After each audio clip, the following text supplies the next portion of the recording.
What are you doing? I thought to myself, oh, it's nighttime, nice and quiet, so my mic doesn't pick up all the footsteps, and then you go stomping around.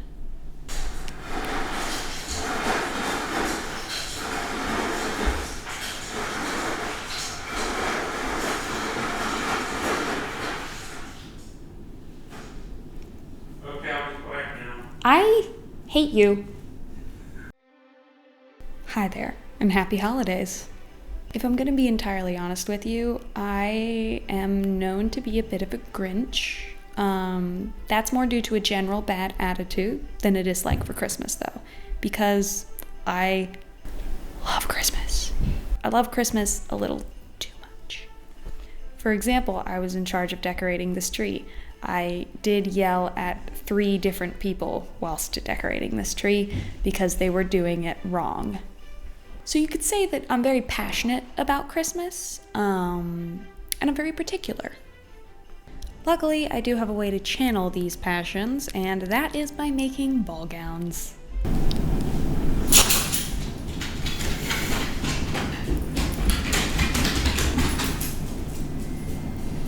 So in those precious few days during finals where you have time to rush through your last exams, pack for Christmas break, and start heading home, I decided instead to make a ball gown. I had 2 goals in mind for this project. 1, properly encapsulate my love for Christmas and my inspirations by one Miss Martha May Who.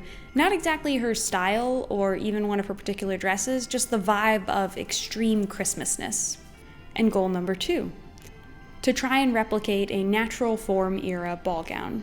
The natural form era was a weird little blip in fashion history towards the end of the 1870s and the beginning of the 1880s, where the large bustled hoop skirts of the 1870s fell away into natural form skirts that hugged the curves of the body, padded and fake as they may be, and really accentuated the natural form of a woman. Then, of course, we get into the 1880s, and the lobster tail bustle and the giant skirts all come rushing back. But I wanted to try my hand at especially the tricky bodice shape that this era offers, as it goes down past the waist and over the hips. After a peruse through my pattern books to find something that will work for the late 1870s, I can then begin working on my Christmas ball gown.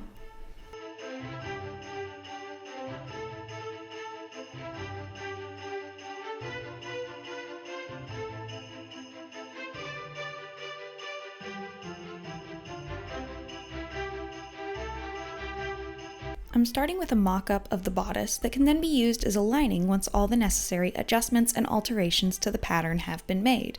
This includes turning it into a sleeveless dress and adjusting for a front closure rather than a back closure.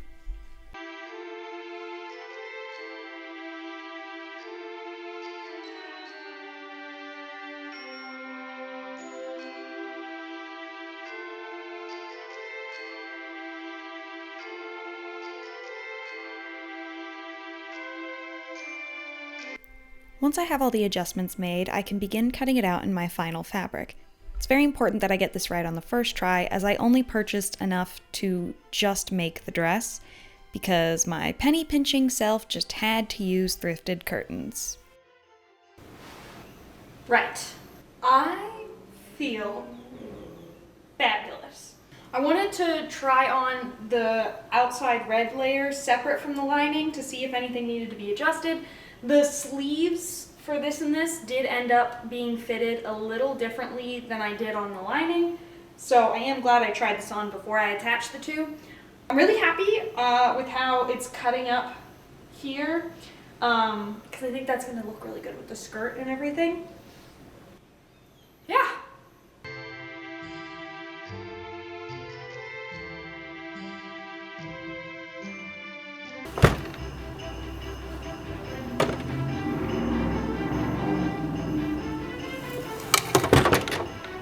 Well, after unpicking that tragedy, I was able to continue on with inserting my boning into the channels and finishing up attaching the lining and outer layers together.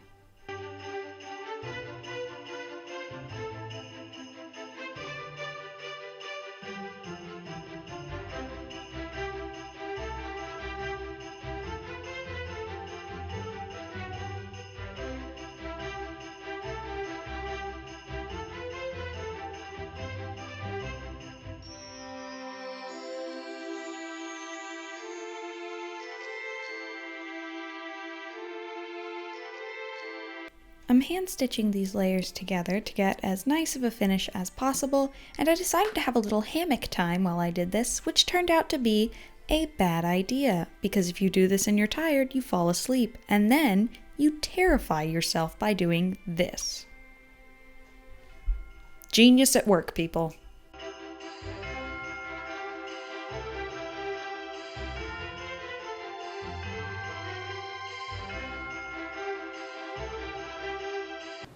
She does not look too shabby. I have one thing that I'm not happy with at the moment, and that is that this part is kind of ducktailing out a bit. But the boning is plastic, which is heat moldable. So I'm gonna hit it with a hairdryer, maybe steam it with the iron, and just get it to do that rounded thing that this is supposed to. Otherwise, I may straighten the back out a little bit too. I may hit this with the iron as well. Otherwise, I'm very glad about this neckline, how it goes into the back. Even though this is going to get covered eventually with velvet, I think that it works nicely. Good waist. Yeah. The closure up the front, it's fine. It doesn't look bad. It's not the nicest because I used a mishmash of different sized hooks and eyes because I didn't want to go buy a new pack. I do have to say, I'm very impressed with how little wrinkling this got. So problems with fit on garments like these usually show up in horizontal wrinkles, and I only have a little bit happening here and here, and a little bit in the center back, but I think that if I iron or starch it a little bit, I can get rid of some of those. Otherwise though, this is coming out really good. So I'm gonna go make dinner and collapse into my bed and then continue working on this tomorrow.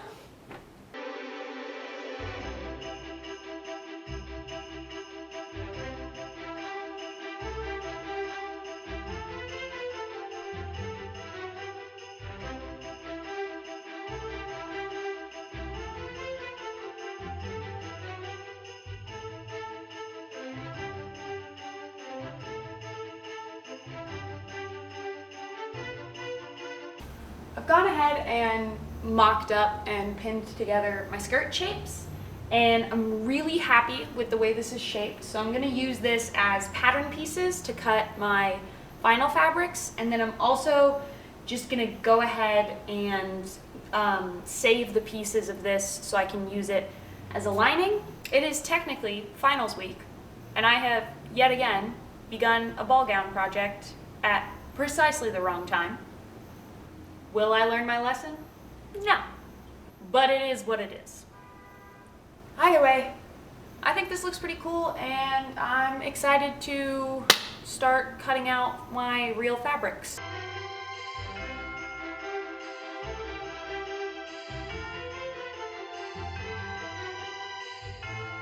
So I have got, in theory, a skirt. Not my best work, but this is going to be very fast. I don't know if I mentioned, but I have surgery in 8 days. I'm getting my wisdom teeth out, and I'm going to stay with my parents. So this has to get done, and I can't fix the ugliness of it. I also can't fix the fact that I have used all the red fabric. Unfortunately for me, what that means is the dress is just missing. Just a wee bit of the skirt. Just not there. So that needs to be fixed. Luckily, I planned on putting ruffles all around this skirt anyway, so all I gotta do is just add more and more ruffles. So I better get on making those. Ugh. This will be the new look. It'll be the new look. I am sweating so much But if I take my sweatshirt off, I'm so hot. Not hot, cold. I'm unhappy with all the temperatures. Also, the left side of my face decided to break out, and my hair is doing this like Keanu Reeves thing that I hate. I look like I'm about to get revenge for my dead dog. And also my dead wife, but let's be real, he was avenging the dog. I'm so nervous about breaking my machine because I'm sewing through like 4 layers of this at a time to get these ruffles done. And she's not exactly the most well-working machine. For instance, I'm not touching the foot pedal right now. And I have to slam down on the foot pedal once to get it to stop. If I just get it going and then both my feet go, now it's behaving. The one time I wanted to show people. Anyway, I know it's definitely like a short in the electronics, but I'm fully convinced that my machine is simply haunted. Well, after either being thoroughly gaslit or haunted by my sewing machine, I still can't decide which, I can go on and attach that green ruffle to the bottom of my skirt, making the train a bit longer and covering that giant hole. Then I can begin trimming! This was my favorite part of the entire project. I just got to add more and more ribbons and trim all along the edges of the skirt and the bodice to make this as pretty and Christmassy as possible.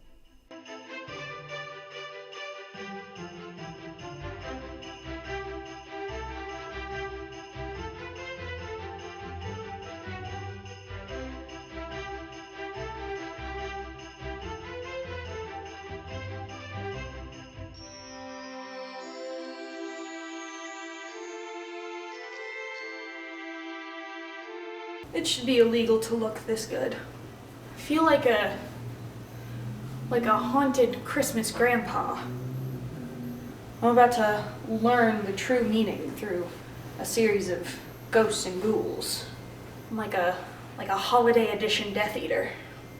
Well, it's time to use this monstrosity to make my bustled skirt thingy.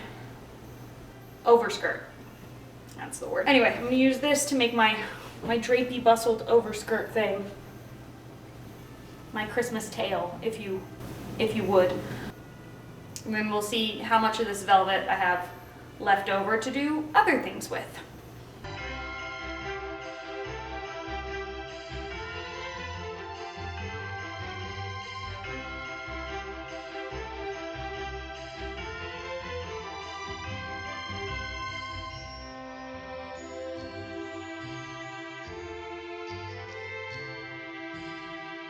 In all honesty, guys, not a lot of rhyme or reason was given to this process with the velvet. It was more of a scrunch it till it looks right and hand sew it into place situation.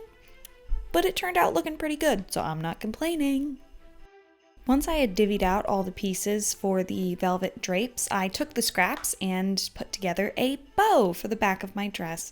The pockets from the robe actually ended up being the perfect little pieces used to cover up the slit in the back of the skirt. And I ended up having just enough to make a lovely large bow.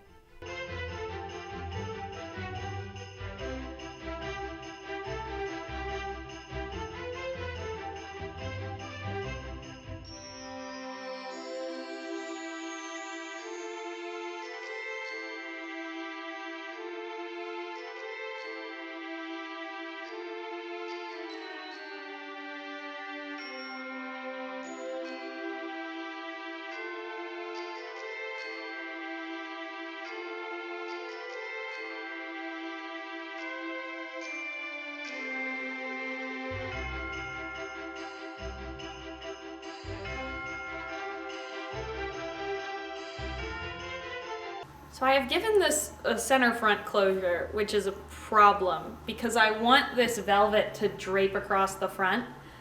So what I'm gonna do is drape one half of it connected to the bodice and then just have a snap on the other side so I can just snap it into place. And we're gonna have to make that be as good as it's gonna get, because I messed up. Whoops. Otherwise, draping this isn't gonna be much different than draping the back. The difference is I'm just doing it on one side of the bodice instead of both sides, and I'm gonna have to put it on halfway through to make sure that it actually fits with the drape, because me and my mannequin have one big difference.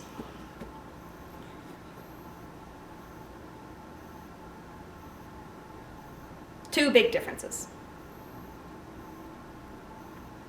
Two moderately sized differences.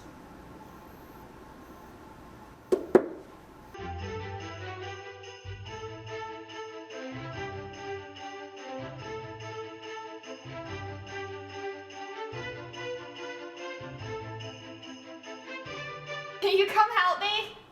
Yes.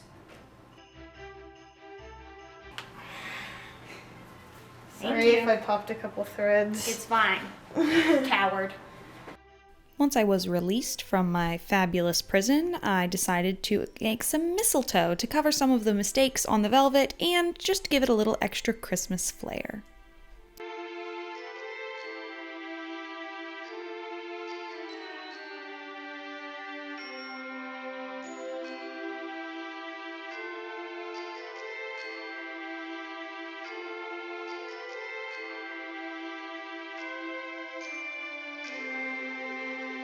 Now that these final details have been added, it's time for the reveal. Nope, scratch that. It's time to get my wisdom teeth out.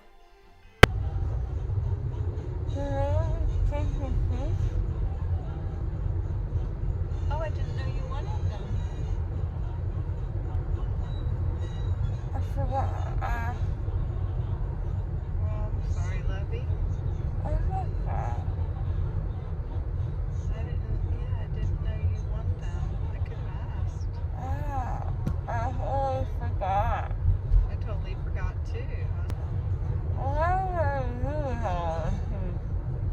I'm sure they just disposed them. I know. Well, after being laid up in bed like a sickly Victorian child, re-binging the entirety of the BBC Pride and Prejudice, and finding new and creative ways to ice my face and make cookies at the same time, it's finally time for the reveal.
Another ball gown in under the wire.